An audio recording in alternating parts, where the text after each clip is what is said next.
Pernahkah kamu merasa aneh karena tidak punya banyak teman? Atau merasa sepi bahkan ketika dikelilingi banyak orang? Banyak yang mengira tidak punya teman berarti ada yang salah dengan diri kita. Padahal bagi para filsuf Stoik, kesendirian bukanlah tanda kekurangan, melainkan panggilan untuk mengenal diri lebih dalam. Kita hidup di zaman yang menilai manusia dari angka. Berapa banyak koneksi, berapa banyak like, seberapa sering dia terlihat bahagia di depan layar. Namun di balik semua itu, banyak yang tampak bersinar di luar, tapi kosong di dalam. Jadi, jika kamu tidak punya banyak teman, bukan berarti kamu gagal bergaul. Mungkin kamu sedang berada di tahap hidup di mana kamu tak lagi membutuhkan keramaian untuk merasa utuh. Marcus Aurelius pernah menulis, "Carilah kedamaian bukan di keramaian, tapi di dalam jiwamu sendiri." Dan mungkin itulah yang sedang kamu lakukan sekarang. Belajar menemukan kedamaian dari dalam, bukan dari banyaknya orang di sekitarmu. Dalam video ini, kita akan membahas 7 ciri kepribadian dari mereka yang sering dianggap tidak punya teman, namun justru memiliki kekuatan batin yang langka. Ciri-ciri ini bukan tanda kelemahan, melainkan bukti bahwa jiwa mereka telah tumbuh melewati banyak badai. Tonton video ini sampai akhir, karena di bagian terakhir kamu akan memahami orang yang tampak sendiri seringkali justru sedang berjalan menuju versi terbaik dari dirinya sendiri. Sebelum kita mulai, pastikan kamu sudah subscribe channel ini dan aktifkan lonceng notifikasi agar kamu tidak ketinggalan video reflektif lainnya tentang stoikisme dan psikologi kehidupan. Sekarang, mari kita mulai perjalanan ini. Dari kesunyian yang tampak sepi menuju ketenangan yang penuh makna. Ciri pertama, cermin yang tidak butuh penonton, keaslian diri. Dalam perjalanan batin, selalu ada masa ketika seseorang berhenti berpura-pura. Ia tidak lagi berusaha menyesuaikan diri hanya untuk diterima dan mulai menatap dirinya apa adanya, tanpa topeng, tanpa peran. Kebanyakan orang sibuk menjadi versi yang disukai orang lain, hingga lupa seperti apa diri mereka sebenarnya. Tapi orang yang tidak punya banyak teman, sering justru memiliki keberanian langka, menjadi diri sendiri meski tidak selalu disukai. Dalam pandangan stoikisme, keaslian berarti hidup selaras dengan alam dan hati nurani, bukan mengikuti suara mayoritas. Marcus Aurelius pernah mengingatkan, "Berhentilah meniru orang lain, jadilah dirimu sendiri sebagaimana alam menciptakanmu." Secara psikologi, ini disebut self-concept clarity. Kejelasan tentang siapa dirimu dan nilai apa yang kamu pegang. Ketika seseorang memiliki kejelasan itu, ia tidak mudah digoyahkan oleh pendapat orang lain. Ia tidak lagi mencari validasi karena ia sudah menemukan arah dalam dirinya sendiri. Mungkin ia tampak sendirian, tapi sebenarnya ia telah menemukan hal yang jauh lebih berharga, kedamaian dengan dirinya sendiri. Dan hanya orang yang sudah berdamai dengan diri sendiri yang bisa benar-benar damai dengan dunia. Ciri kedua, menyalakan api di tengah gelap, kemandirian emosional. Ada orang yang hidupnya bergantung pada cahaya orang lain. Mereka baru bahagia ketika dipuji, baru tenang ketika disayangi, dan merasa hancur ketika ditinggalkan. Tapi ada juga orang-orang langka yang bahkan di tengah gelap mampu menyalakan apinya sendiri. Itulah mereka yang tampak sendirian, tapi di dalamnya menyala kekuatan besar yang tidak terlihat oleh siapapun. Mereka tidak menunggu orang lain datang untuk mengisi kekosongan. Mereka menemukan makna dalam kesendirian, menemukan ketenangan dari dalam, bukan dari luar. Mereka tahu bahwa kendali atas kebahagiaan bukan ada di tangan orang lain, tapi di dalam pikiran dan hati mereka sendiri. Dalam filsafat stoikisme, sikap ini disebut autarkeia, kemandirian batin. Sebuah keadaan di mana seseorang bebas dari ketergantungan pada faktor eksternal dan cukup dengan dirinya sendiri. Epictetus berkata, orang yang menginginkan sesuatu di luar kendalinya akan selalu menjadi budak. Secara psikologi modern, ini dikenal sebagai emotional independence, kemampuan menjaga keseimbangan emosional tanpa membutuhkan validasi siapapun.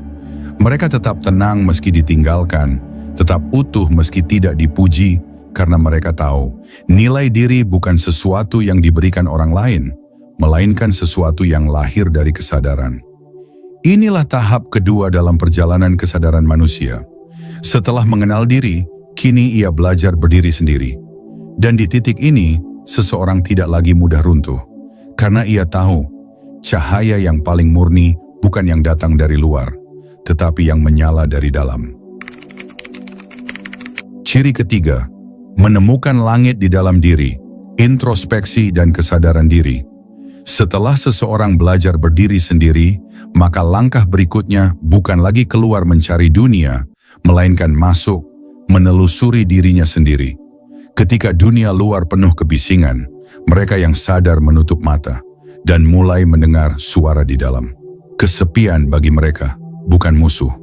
Ia adalah pintu menuju dunia batin yang luas, tempat pikiran dan perasaan berbicara tanpa gangguan. Banyak orang takut pada keheningan karena di sana mereka akhirnya bertemu dirinya sendiri. Tapi mereka yang tidak punya banyak teman, sering justru menemukan kekuatan dalam sunyi. Di sanalah mereka menulis, merenung, memeriksa luka, dan bertanya, siapa aku sebenarnya? Marcus Aurelius melakukan hal yang sama. Setiap malam ia menulis catatan, bukan untuk dunia, tapi untuk dirinya. Ia berbicara dengan jiwanya sendiri, menganalisis pikirannya, menilai tindakannya, dan memperbaiki niatnya. Itulah introspeksi, latihan utama dalam stoikisme, mengenali diri agar tidak dikuasai dunia. Dalam psikologi modern, ini disebut self-awareness, kemampuan untuk mengamati pikiran dan emosi tanpa ikut terseret olehnya.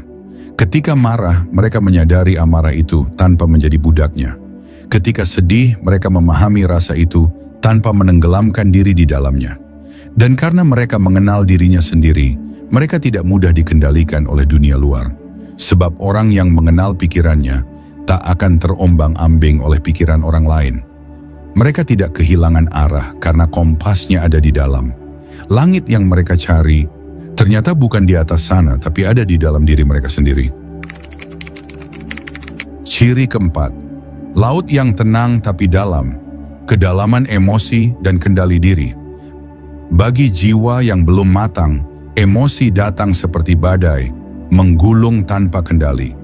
Namun bagi jiwa yang telah melewati banyak gelombang, ia belajar bahwa ketenangan adalah kekuatan sejati. Menjadi tenang bukan berarti tidak merasa. Mereka tetap bisa sedih, kecewa, bahkan marah, tetapi mereka memilih untuk tidak menjadi budak dari perasaannya sendiri. Mereka tahu reaksi adalah pilihan. Epictetus pernah berkata, kekuatan terbesar manusia adalah menguasai reaksinya. Dan orang yang sering sendirian belajar hal ini lebih cepat daripada kebanyakan orang. Karena dalam kesunyian, mereka belajar berbicara dengan diri sendiri, bukan dengan egonya. Ketika disakiti, mereka tidak membalas dengan amarah. Ketika disalahpahami, mereka tidak sibuk membenarkan diri. Mereka belajar bahwa memahami diri lebih penting daripada dipahami dunia. Secara psikologis, ini adalah bentuk tertinggi dari kecerdasan emosional. Kemampuan mengenali, mengelola, dan menyalurkan emosi dengan bijak. Mereka tidak menekan perasaan, tapi menuntunnya. Tahu kapan harus diam, kapan harus bicara, kapan melepaskan, dan kapan bertahan. Di balik ketenangan itu tersembunyi kekuatan besar. Kekuatan untuk tetap jernih ketika dunia berisik, dan tetap lembut ketika hati terluka. Inilah tahap transisi dari kesadaran menuju kendali, dari mengenal diri menjadi menguasai diri. Dan ketika seseorang mencapai titik ini, hidupnya benar-benar berubah.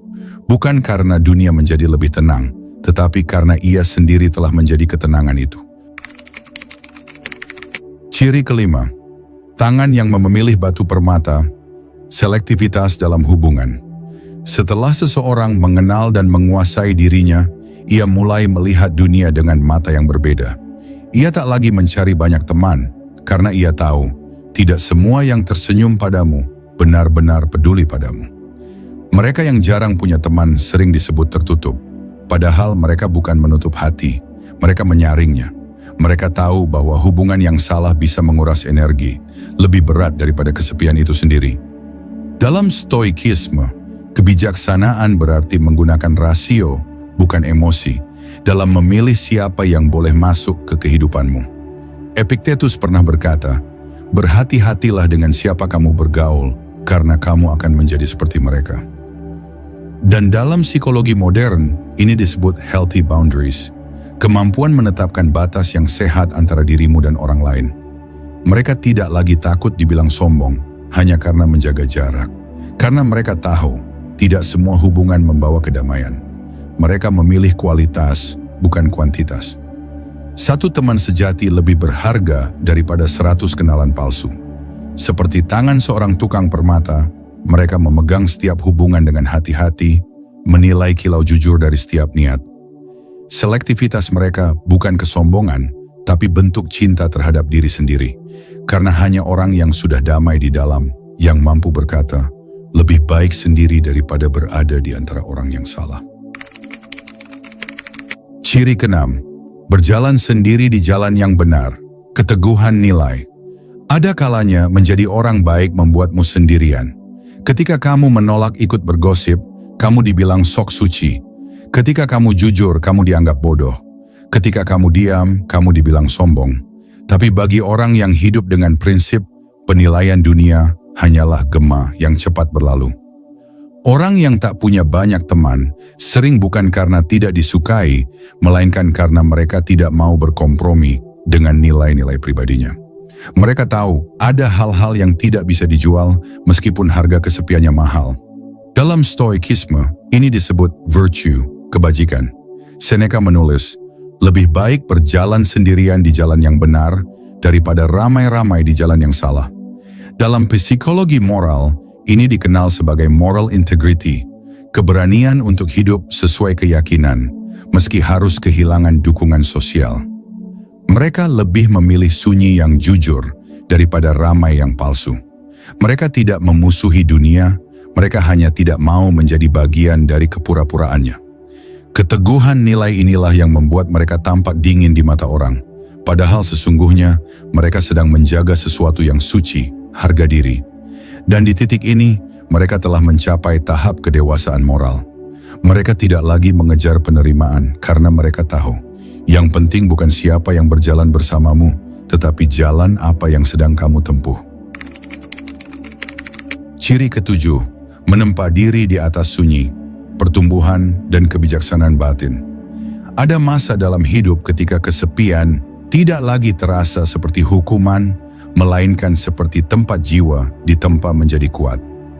Di titik itu, seseorang berhenti menyesali kehilangan, berhenti bertanya siapa yang pergi, dan mulai memahami bahwa setiap kepergian membuka ruang untuk menemukan dirinya yang sejati.